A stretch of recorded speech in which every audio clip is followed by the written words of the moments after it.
New satellite images suggest Iran is rebuilding key military infrastructure far faster than US and Israeli planners anticipated. The pace of reconstruction is raising fresh concerns inside Israel over the long-term effectiveness of the bombing campaign.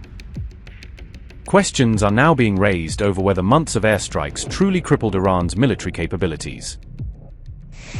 Missile tunnels, military bases, and critical infrastructure are rapidly returning to operation despite repeated attacks. Fresh satellite imagery indicates Iran has begun restoring damaged military facilities much sooner than expected, according to reports. Israeli and Western officials say missile bases, roads, bridges, and ports are already being rebuilt. Officials warn the rapid pace of reconstruction is becoming a major strategic concern. The rebuilding follows months of sustained US and Israeli airstrikes across Iran.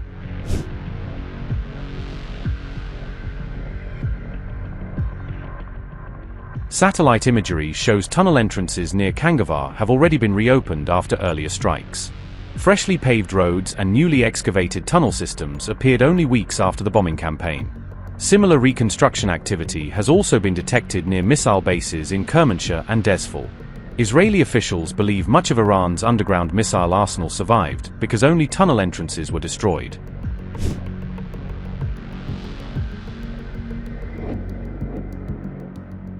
Iran has also begun repairing Bandar Anzali, one of its key strategic ports linked to the IRGC. Satellite imagery shows reconstruction work underway at shipyard facilities previously damaged by Israeli attacks. Analysts say military production facilities around Tehran are also showing clear signs of recovery. Iran's industrial base appears to be helping restore critical military infrastructure at remarkable speed.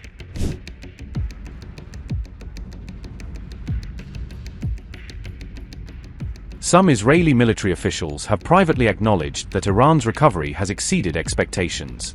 One official reportedly admitted that a bridge destroyed during the campaign was repaired within just a few days. Officials now fear the air campaign may only have delayed Iran rather than permanently weakening it. Some analysts believe shifting attacks away from military infrastructure reduced the campaign's overall effectiveness.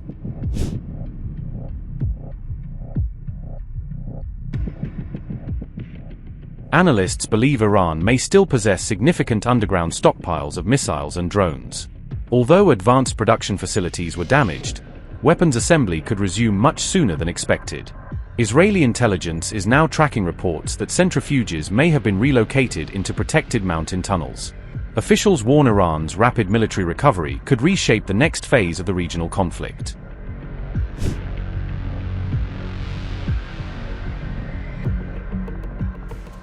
Iranian state TV on July 22 aired footage of warehouses filled with Arash drones that it said were used in strikes on US bases across the region. State television described the Arash drone as the Iranian army's steady workhorse, and claimed it had become a key weapon in attacks on US military targets. Iranian media claimed Arash kamikaze drones have been repeatedly used in recent operations targeting US military facilities across the Middle East. The Arash 2 is a one-way attack, or kamikaze, drone designed to destroy its target by crashing into it with an explosive payload. Iran says the drone is built for long-range precision strike missions, and can also be used to suppress enemy air defense systems. With a reported range of up to 2,000 kilometers, the Arash 2 is designed to strike strategic targets far beyond Iran's borders. The drone is intended to attack high-value military targets such as air bases, radar sites, command centers, and critical infrastructure. According to reported specifications, the Arash 2 carries an explosive warhead weighing around 150 kilograms, giving it significant destructive capability.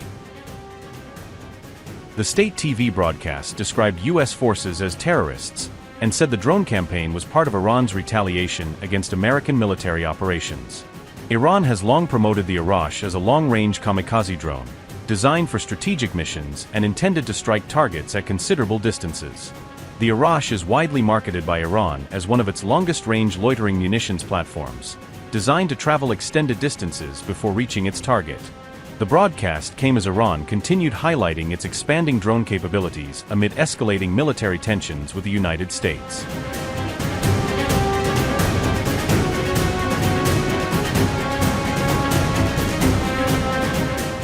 As the death toll among US troops in the Iran conflict continued to climb, Donald Trump unveiled a fresh and far more aggressive threat directed at Tehran. On July 22, the U.S. president openly warned that American forces could once again bomb civilian infrastructure located inside Iranian territory. Trump declared that U.S. troops would target and destroy bridges as well as power plants in and around the Iranian capital if attacks continued. Trump said, and I quote, "From this point forward, anytime the Islamic Republic of Iran shoots at a ship in the Strait of Hormuz, whether it be by missile, rocket, drone, or any other device or weapon, the United States will bomb and destroy one bridge or power plant, including those located next to, or in, the capital city of Tehran." Shortly after posting the message on Truth Social, Trump vowed retaliation for the recent killings of American service members in the Gulf region. Trump made the remarks ahead of a dignified transfer ceremony honoring 4 U.S. troops who were killed during the ongoing conflict. 3 American service members were killed after an Iranian missile struck Jordan's Muwafaqat Salti air base, according to U.S. officials. A 4th U.S. service member was reportedly killed in Iraq's Erbil during an operation involving hostile drone activity. Trump also insisted that Americans remain supportive of the war with Iran despite the steadily rising military death toll. To honor our heroes, and they are indeed great heroes, excellent. They said, and all of them said very strongly, we cannot let Iran have a nuclear weapon. They won't have a nuclear weapon. So we're going to honor them. And one of the hardest things to do, for me, it's one of the hardest things to do as a president. But has to be done. As we go to honor these soldiers, do you have an update on the investigation as to how they were killed in Jordan? No, they're doing that. That'll be released. You know what? It was Iran targeting barracks. I don't know. Well, they're going to pay a big price. They're being decimated. Is that report inaccurate? Yeah, please. Sir, let's just say to families of these fallen soldiers, when Americans are wrongly against this war, how do you ask them? Well, Americans aren't against the war. A poll just came out. Americans don't want high gasoline prices, but they're not against the war. That just came out loud and clear in a poll.